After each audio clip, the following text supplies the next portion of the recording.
What's going on, everyone? Welcome to Veve Investments. I appreciate you tuning in. On today's episode, we're going to be discussing features I'd like to see on the Veve app in the future. Now, I know in the most recent community update, Alex did mention that they sent out emails to everyone who's going to be eligible to join the consumer advisory panel. Unfortunately, I wasn't one of those people that received an email, so I'm not on it, but that doesn't mean I can't be, right? So I made this channel for entertainment purposes, but also as a way to communicate with those in the community. So if any team members are watching this video, please take this into consideration. Here's some features I'd like to see on the app. If you guys enjoy the content, make sure to like and subscribe. Comment down below what you want to see in a future episode. And without further ado, sit back, relax, and enjoy. Now, before we start running through these features, I do want to preface this video by saying that I'm not going to be talking about all of the standard things that keep getting discussed by the team over and over. So I'm not talking about the waitlist system. I'm not talking about crypto to gem, OMI to NFT, that type of stuff. The consumer advisory panel was created, from my understanding, to get feedback from active users on the platform. So little bugs that they found, little features that they would implement to improve the user experience. So I am going to be talking about smaller details like you guys see on screen. So the first feature we're going to talk about here is being able to filter by season and by first appearance in the search option. So if we head over to the search feature on the web app, this is what it looks like. They can simply add a little filter icon at the top left. They click on that and they now have the option of filtering different categories. So for example, season, right? Filtering collectibles from season 1, season 2, all the way up to season 5, which we're in right now. I also mentioned filtering first appearance, right? So the edition type, whether it's first edition, first appearance, or none of the above. And then you can add additional filters as well. Edition size, right? Collectible type, if it's a vehicle, statue, a piece of artwork, if it's a stamp. Comic type, golden age, silver age, bronze age, modern age. We don't have the option of filtering those. And of course, there's many more filter options they can implement, but these are just some examples on screen. Now, heading back over to the features list, I want to talk about price notifications and burn notifications for specific NFTs. So let's use Mr. Mouse for this example. As you guys can see, I added a little price icon next to the like and comment icon in the bottom right there. Let's say somebody clicks on that icon and they now have the option of setting the price notification for this piece. So if a user wants to be notified when a collectible hits a certain price level, they can set that price level here, click the set alert button, and then when that collectible reaches that price level, in this case 60 gems, the user will be notified. Now, similar to that of setting price notifications for specific collectibles, I'd love to see the option of setting burn notifications. So in this case, I added a burn icon to the left of the price icon. Let's say somebody clicks on that. It's now blue, letting the user know that it's been set for this piece.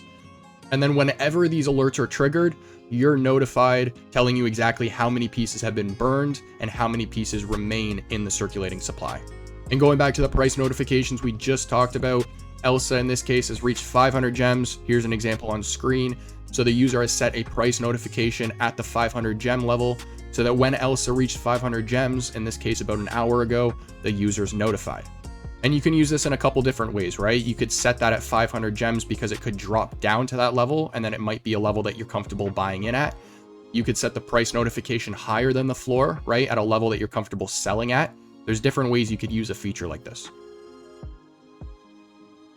Next up, and this is something that, from my understanding, has been implemented on the app before. For some reason, the feature doesn't work, but I would love to see upcoming drop notifications. So heading over to the homepage of the web app, and keep in mind, guys, these are all mockups created by me, but I added just a little notification icon to the right of coming soon. So you click on that, and now you're notified something along the lines of, hey, you got an upcoming drop in 30 minutes, make sure you get ready. Next, I'd love the ability to send offers and messages to other users on the platform.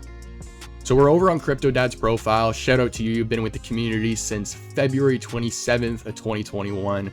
Quite a while now. This is what a standard profile is going to look like on the web app. Now, let's say there's a button at the top allowing me to send an offer to Crypto Dad. I click on that button and this pops up, right? You have the option of selecting a collectible in his inventory. In this case, I'm looking to make an offer on his Robinhood. I'm looking to make my offer with gems. I enter the amount I'm willing to send Crypto Dad. I send the offer to him, and then he can accept that offer or he can decline that offer. And in addition to sending offers to other users, I'd love the ability to send messages as well. It would just be a little bit more interactive for the community, especially considering how, passionate our community actually is.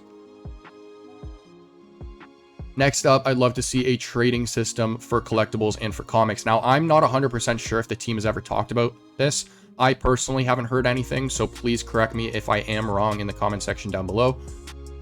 But let's say you click on that send offer button again. You click the collectible you're looking to trade, but this time, instead of making your offer in gems, you make your offer with a collectible that you have in your collection. So in this case, I'm willing to trade my Harley Quinn for your Robin Hood, right? I send that offer over to Crypto Dad, and again, he can accept that offer or he can decline it.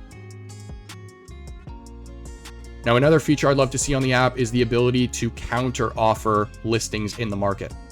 So this is what a standard listing is going to look like on the Veve app, right? We're looking at Journey into Mystery number 83, going for 44 gems right now. But what I'd love to see is something like this.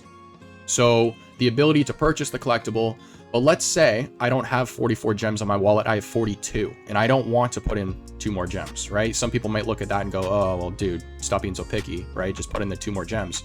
But what if I had the ability to counter that individual and say, hey, you know, I don't want to spend 44, I'm willing to spend 42 and scoop your collectible up if you're willing to drop it down to that price. And this has actually happened to me multiple times on the app now. Call me a cheapskate, call me whatever you want, right? But I was looking at the Common Pilly statue the other day. I had 11 gems in my wallet. I am quite strict with myself when it comes to budgeting. So if I give myself a number that I'm willing to spend on Veve, I'm not spending a penny over that. And in this case, the Pilly statue was posted at 12, right? So if I could have countered that individual and say, hey, I have 11 gems that I'm willing to spend. Are you willing to drop your listing by 1 gem? What do you think the likelihood is of that individual saying yes if he's trying to get rid of that collectible? Now, I do see some people making the argument that, oh, a feature like this would only help push prices down in the market. I actually don't think that it would. But something like this is no different than somebody posting their collectible at $43.99 like Hash25 did when Pino has his posted at 44 gems. So despite those two being the exact same price, Hash came in, undercut Pino. What do you think Pino's now going to do to try and sell his collectible off faster? He's just going to undercut him, whether that's by 1 gem, 50 cents, whatever, but that keeps happening over and over and over again, and the floor price just keeps going down. So I think a counter feature like this would only make for a better user experience. The next feature I want to talk about here is gem currency conversions being displayed in the user's native currency. Now, this is a very, very small feature. I understand that. Now, as a Canadian on the Veve app, if I go to buy 120 gems like you guys see on screen right now, to the right of that, you see 120 USD. For those who don't know, the Canadian dollar is much more expensive than the American. So for me to buy 120 gems, I'm looking at spending about $163 before taxes, Canadian. Now, I understand that I can simply put in 120 gems on Google and do the conversion myself. I just don't want to. Plain and simple, I just don't want to. So again, just making the user experience a little bit more smooth. And keep in mind, right, Veve is very, very good at keeping their barriers to entry very low. So if you compare a platform like OpenSea, right, for a new user who knows nothing about the technology and NFTs, trying to buy their first NFT on the platform versus that exact same individual trying to buy their first NFT on Veve, much easier, right? All they got to do is put in their credit card and click buy now. So they're already good at keeping things like that very, very simple. But I think adding additional features, despite it being a very small detail, for someone like me as a Canadian who's outside of the States, and I'm sure a lot of people watching this video are outside of the States as well, having that conversion rate displayed in your native currency, I think would be much better.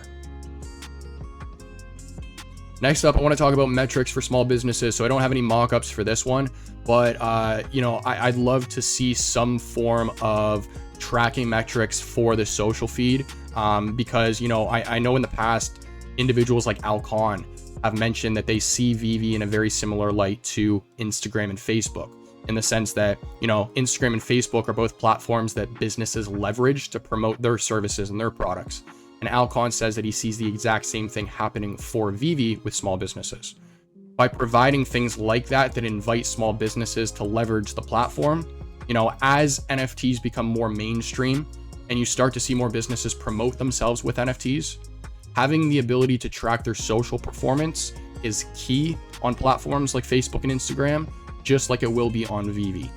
And without having these tracking metrics, personally, from my opinion, I think it's less of an incentive for a small business to want to use the platform to promote their products. They might just take that exact same photo and post it on Facebook, which, you know, at the end of the day isn't necessarily bad either, because you're still promoting Veve, but it would always be better to do it within the Veve ecosystem as well, because now you're helping the platform itself grow. Next up is going to be something that, you know, is going to be obvious to most people watching this video. And now that I think about it, it's not really a feature. It's more of a task that the team just needs to get done, but it's cleaning up the app's interface. So, you know, you have stuff like this, where you go into the brands tab and you see Star Wars, Star Wars, Star Wars, Star Wars, Star Wars, Star Wars, right?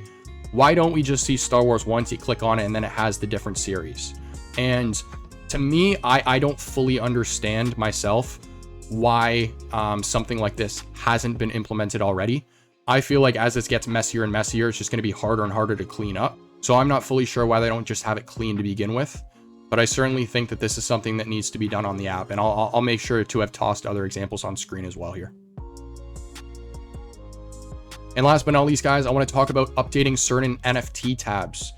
Again, I guess it's not really much of a feature, more of a task here, but we got examples like, you know, Steamboat Willie. Steamboat Willie is an animated NFT. It even has audio tied to it, and looking at the display photo, there would be no way for you to know that, right? So little changes like adding the animated and special effects tab would help indicate to a new user, okay, hey, this piece isn't just a static piece. Let me click on it and, you know, let me see how it moves. Same exact case for the Avengers Tower dropping tomorrow.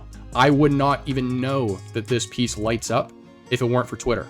So again, simply adding the tab to the top right would help indicate to someone like me that it does.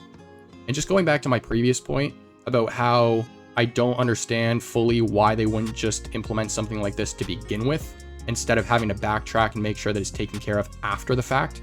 Maybe it's just not much of a priority for the team. But again, while you're creating the display photo, I don't know why you don't just attach the animated plus special effects tab to the top right of it. So that's that. Again, very small detail, but I think it is something that needs to be fixed on the platform, because there are more than just the two examples I put on screen here. Now that is going to conclude all the features for today's episode. Now, of course, there are other features that I have in mind. I'm sure there's more that'll come to mind, but there's only so much that I can fit into one video. So if there's any features that you guys have thought about that I didn't discuss in this video, make sure to comment them down below. I'd be very interested in seeing what you guys are thinking.